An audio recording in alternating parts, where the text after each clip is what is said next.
And while China looks to continue its relationship with Cuba, the United States still has its import embargo on Cuban goods. Throughout his 5+ years as U.S. president, Barack Obama has pondered whether that embargo should be lifted. As recently as last month, Obama was reported to have sent a message to Cuba that he's open to ending the embargo. CCTV's Nitza Soledad-Perez has insight into not only Cuba's future, but also the rest of the Caribbean nation. I think it's time for us to end the embargo on Cuba.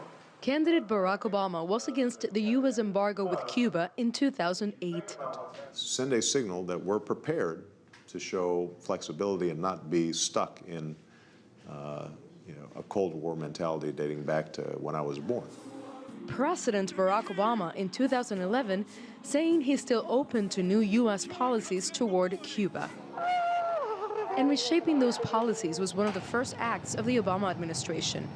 In 2009, the U.S. lifted restrictions on Cubans traveling and sending money back home. We believe it's time to begin a new chapter in U.S.-Cuban relations. Now, influential business groups like the U.S. Chamber of Commerce are lobbying the White House and Congress for a rethinking of the embargo. They say Cuba's promised reforms on human rights and the economy should satisfy President Obama's demand for change.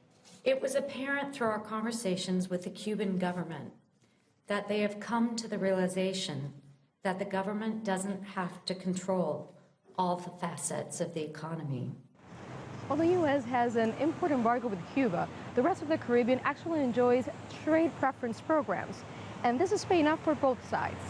Consider this.